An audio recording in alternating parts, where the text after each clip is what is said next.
The sound of children's laughter was both a blessing and a curse in Sarah and David's quiet suburban home. Sarah stood at the window of their Victorian townhouse, watching the neighborhood children play in the autumn leaves. Her hand absently traced circles on the windowpane as she observed a mother pushing a stroller, the baby's delighted giggles carrying through the glass.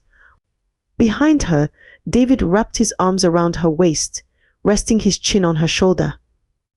"Another negative," he whispered, though he already knew the answer from the redness around her eyes. Sarah nodded, leaning back into his embrace. 5 years of marriage, 5 years of trying, and 5 years of disappointment had worn them down. Their home, once filled with dreams of nursery colors and baby names, now felt hollow with unclaimed hope. Every month brought the same cycle of anticipation and heartbreak, while family gatherings became an exercise in dodging well-meaning but painful questions about when they would start their family. "Maybe," Sarah began, her voice trembling slightly, "maybe it's time we considered what Dr. Matthews suggested." David turned her gently to face him. They had discussed adoption before, but always as a distant possibility, something to consider later. But looking into Sarah's eyes now, he saw something different, not resignation, but determination.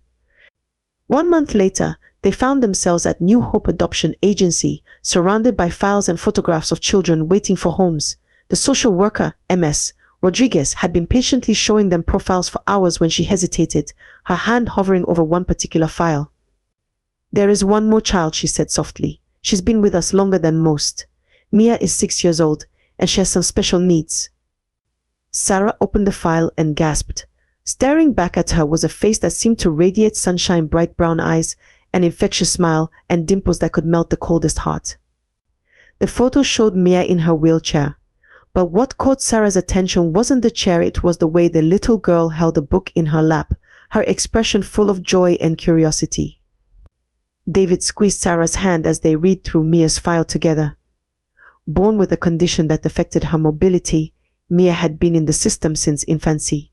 Despite her physical challenges, her teachers noted her exceptional brightness and resilient spirit. "Can we meet her?" Sarah asked, her voice barely above a whisper.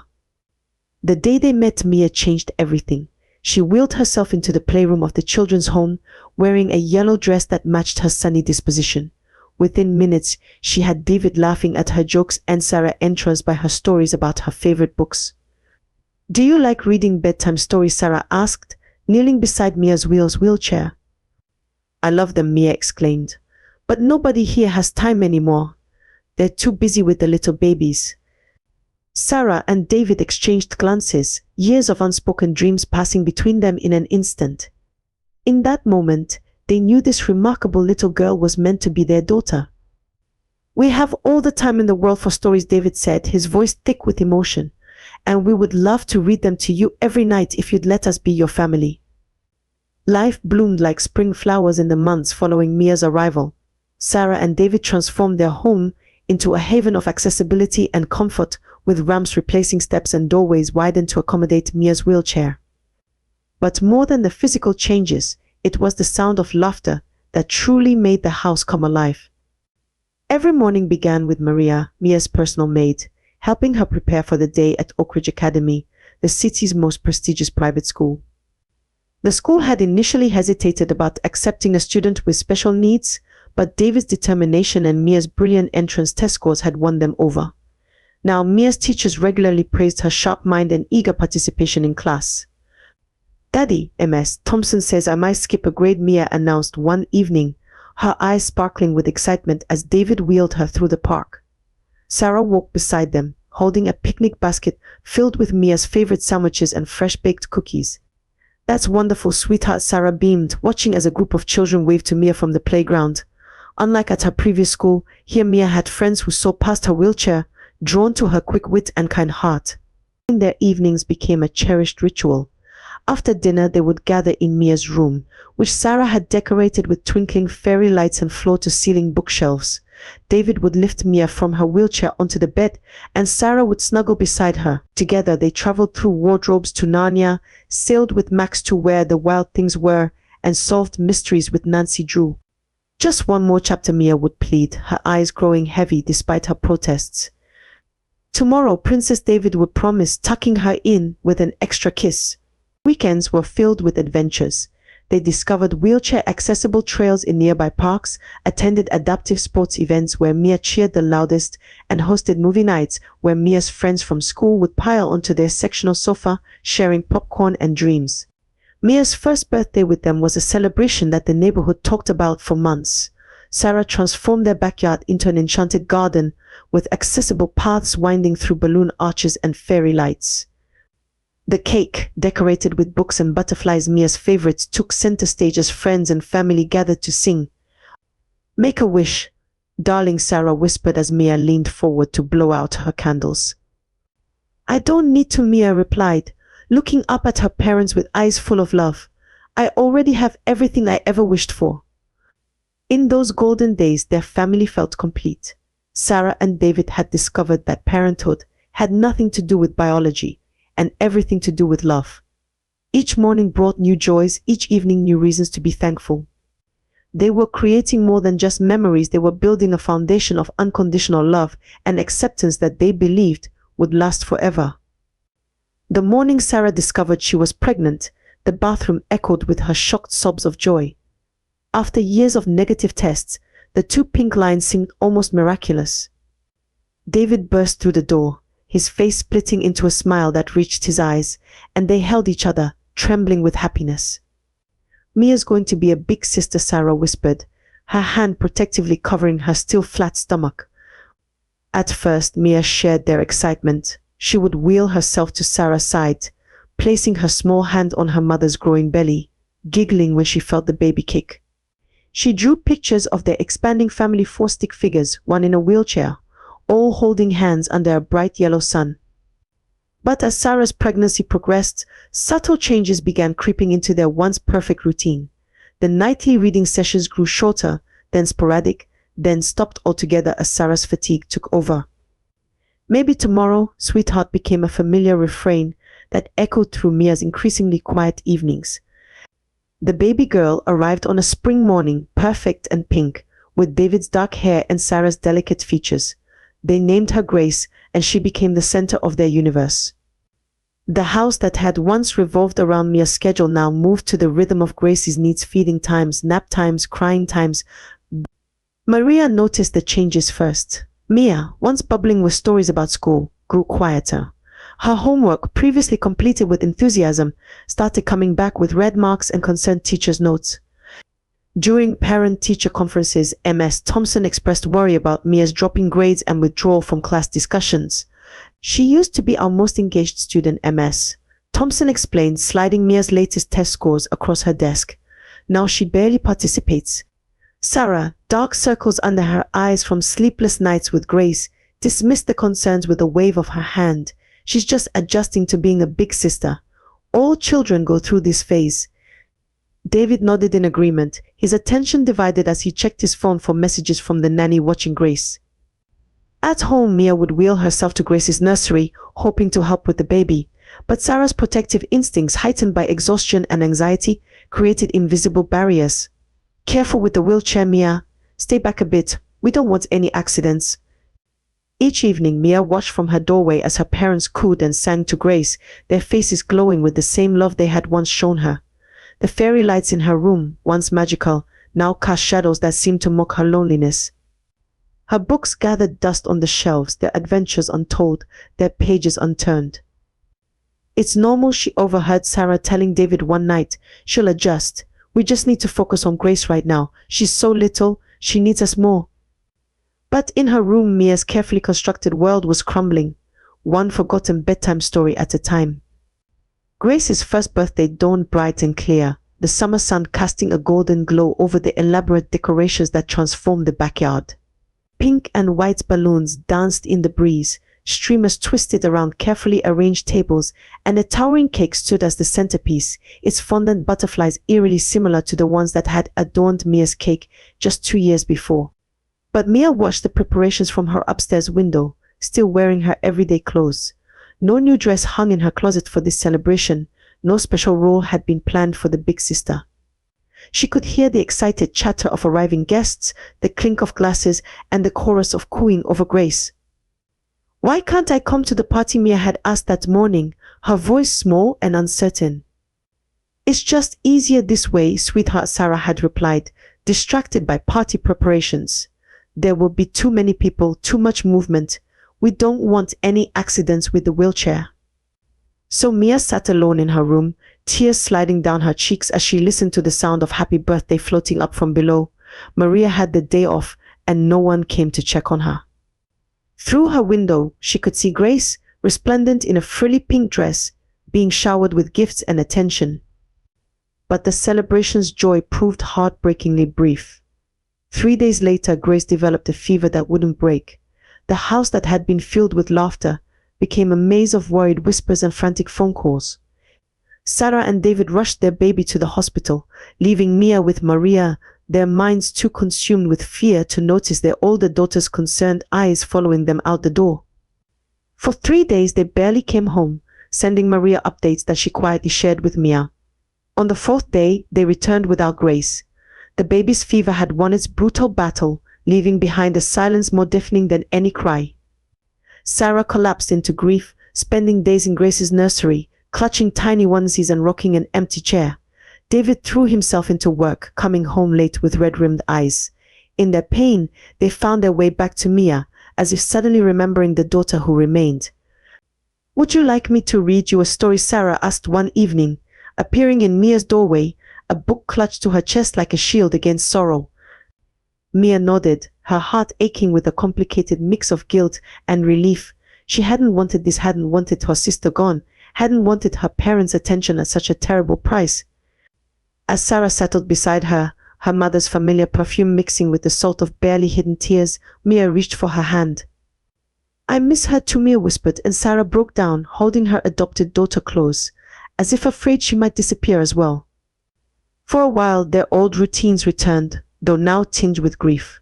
Bedtime stories resumed, park visits began again, but a shadow lingered in their home, a reminder of the fragility of happiness and the price of taken for granted love.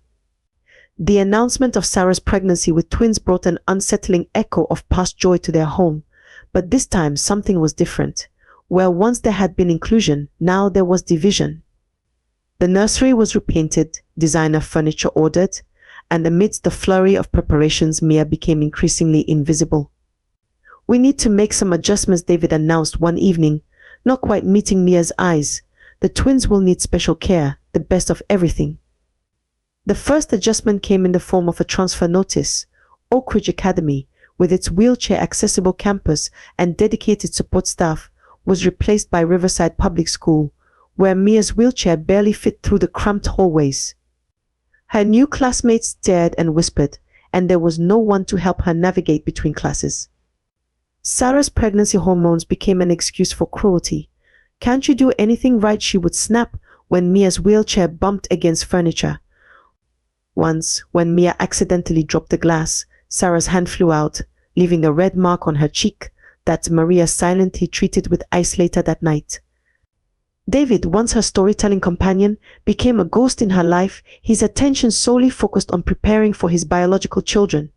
The medical bills for the specialized twin pregnancy care meant cutbacks, they said, but these cutbacks seemed to only affect Mia. Sarah's mother visited one afternoon, her face darkening as she watched Sarah ignore Mia's request for help with homework.